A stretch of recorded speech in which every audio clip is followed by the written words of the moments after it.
So, welcome to the third in our series of lives all about magical archetypes. And my goodness, I'm enjoying doing these so much. I woke up this morning knowing, as I agreed with the witch yesterday, this was going to be all about the witch. And my goodness, have I got some treasures to share with you. So before I jump into all things witch, if you haven't watched the one I did yesterday, the live I did yesterday on the shaman, stay with me now because, hey, it's lovely for you to be here with me live. But I would really suggest hopping over to watch the one on the shaman next. As I explained in that live, it really is the first principles of all the magical archetypes. So you'll understand a lot about why there's commonalities between the different magical archetypes if you watch that one after this. I'll also say again that all of the magical archetypes, for that reason, have overlap and traits in common. So I'm of course speaking as clearly as I can about the really powerful differences between them, but even doing so, there's going to be aspects, you know, if you're, I don't know, priestess archetype, and you're listening to this, you'll likely hear some of yourself in the witch too. The key thing to notice is whether there is a lot of resonance happening in your body. If there's a lot of sense of that's me, or oh my goodness, I don't want that to be me, but that is me. So real emotional resonance. And also for all of them, there will be some real tells that you'll know if you really relate to that or not. Again, because we're all human, and then because everyone who is a magical archetype is magical, there'll be that overlap, but you'll know if you really tune in and trust yourself. Okay, so into the witch. So the witch growing up was often had this experience of being quite lonely and misunderstood. There actually may have been real experiences that were very painful for them, where something happened and they told the truth about whatever happened and they weren't believed. This is something I've seen show up with many of the witch archetypes I've worked with. So that can be an experience, again, very specific to the witches.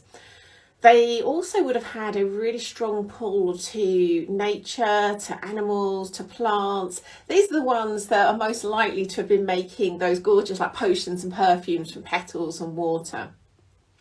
They also would have had this real need to do things in secret. So a lot of the magical archetypes will have spent more time than average being alone. With a witch, there was much more of a sense of, this is something I'm doing in secret, like a really intentional sense of doing something that others didn't know about and mustn't know about. And often they would have actually named that as being like they were doing something magical. They were actually, you know, in the act of casting a spell, or it may be a little bit less defined than that, but there was a real sense of, I am doing something for whatever reason, and it's in secret. They are growing up, so that's the witch as a child, but then growing up, they would have started to, whether they were conscious of this or not, the witch wound, which again is held in common for all magical archetypes, but for the witch, for fairly obvious reasons, it is an even more powerful block to them being in their power than it is for the other magical archetypes. They will have had experiences either at a DNA level, a cultural wound level, or potentially a past life level of being hurt and potentially killed for being their truth. So there'll be a very visceral sense of, I mustn't be my truth, because that would be the most dangerous thing of all.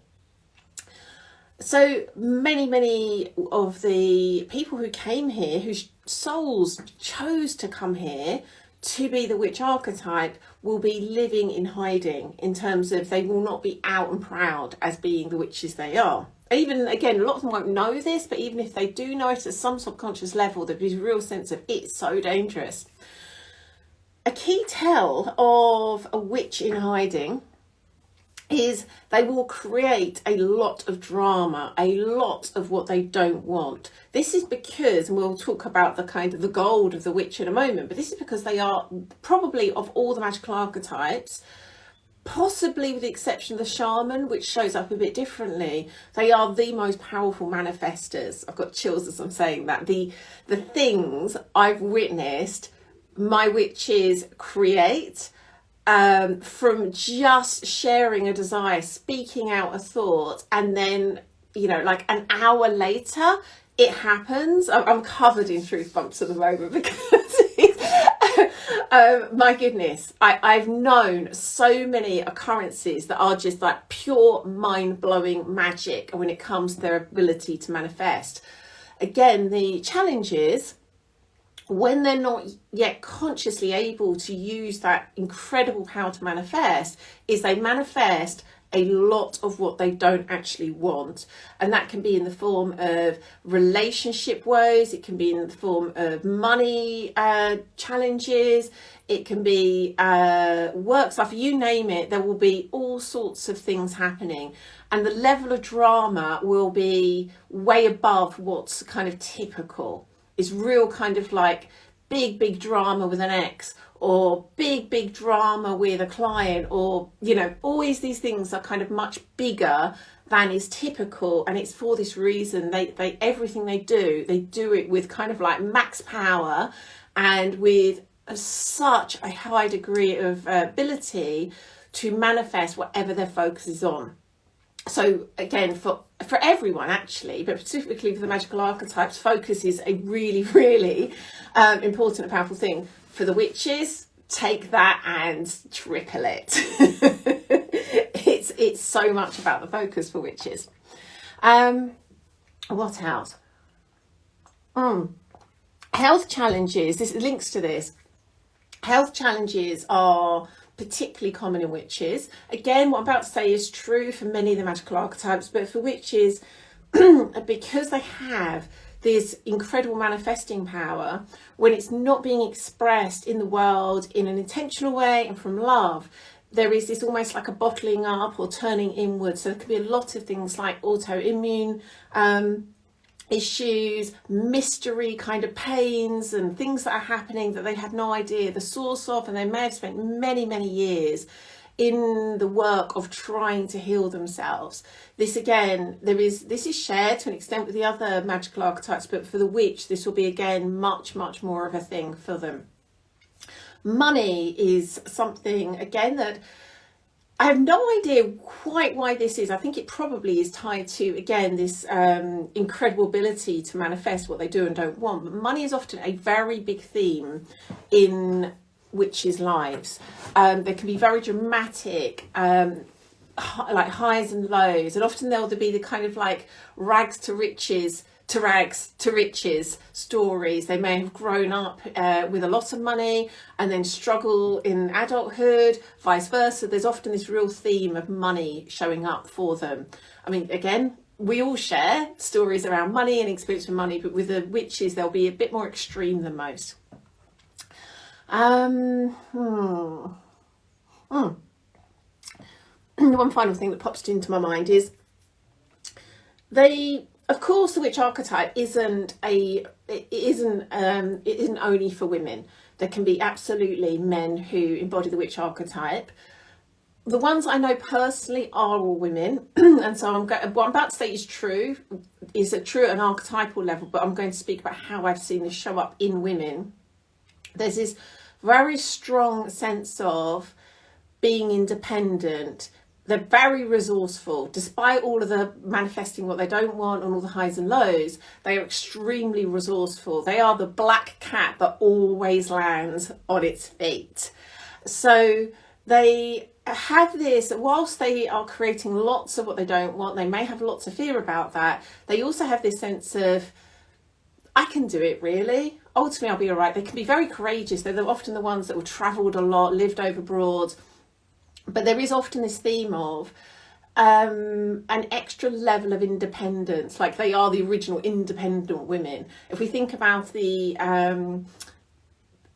goddesses and mythical creatures and people, they will be things like Hecate and Baba Yaga, like so independent, so resourceful. And so they may well have been, spent a long time single. They may be single parents. They may be in a relationship, but actually be the breadwinner. There'll often be these themes that show up with witches because they are so resourceful and because they have this real strong sense of, I almost need to be independent, and that will be kind of showing up in various ways, even when they have a desire for a relationship in a relationship. I think that's everything that I can think to share with you what's going on when witches are in hiding. Now, let's get to the really juicy bit. When witches are able to finally uncover the truth of who they are, my goodness, they are such powerful medicine. The interesting thing about witches, though, is it's not in such a strong way as some of the other magical archetypes, a service orientated magical archetype. And I think that links to what I was just saying about the independence. That's not to say at all they aren't here in service. The very reason the witches who work with us are working with us is because they are here to do their soul work, be their medicine. But there can be this kind of often another archetype kind of coming in to lend support in order for the witches to be medicine for others. But put that to one side for a moment. When they are being their medicine, when they are fully being their gift into the world, my goodness, again, they are, I'm guessing truth bumps again saying this, they are the most powerful manifestors, like mind-blowingly so. They are the ones that if they are telling you stories about their life, you'll be sitting there going like, how on earth could all of that happen to one person? Or like, really? You just said it and then it happened? Like to like a ridiculous extent. So powerful. They are incredibly wise. Their real sense of kind of being an old soul. They are incredibly in tune with nature. Again, that's something that I shared with most, if not all, of the other magical archetypes, but the witch in particular, similar to the shaman, has a real strong pull to nature. They're often a real advocate of women and the feminine.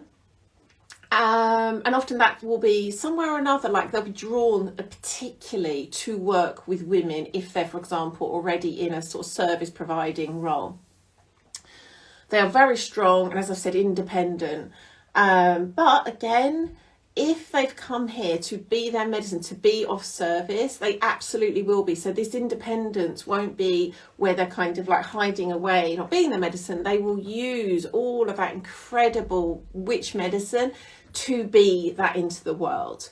That's the thing I really want to leave you with. They aren't kind of like squirreling away in Baba Yaga's hut on chicken feet, not having anything to do with the world. They absolutely can and will be of service once they've really uncovered that medicine they've come here to be. Okay, so, one final thing. I feel like I'm doing what I often do, which is when we're leading crucibles, whatever the topic is, I'll say, this is my favourite. And I guess it's like, whatever it is that I'm talking about, like I see something in it that's so precious to me. And I feel like so far I've said something similar about all the archetypes. I was about to say, there's something in particular that I've got a real soft spot for with the witches. And it's different. I have a soft spot for the sages. I have a soft spot for the witches.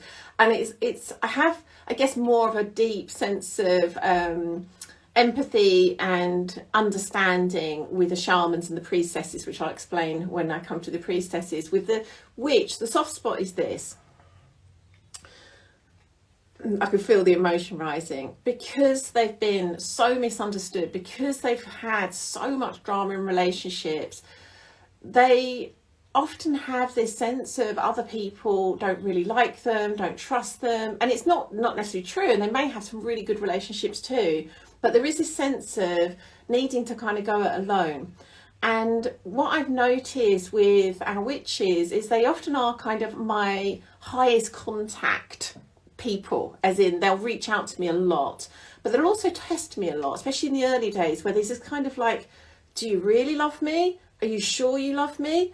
And when they really are able to experience the love that's here for them, my goodness, they are the most gorgeous, loyal, loving, appreciative of all. And so I just want to leave anyone listening to this that's resonating with the witch, like, my goodness, there is so much love here for you. You can trust it. And whether that's me or someone else who really understands the gift that you are so lovable.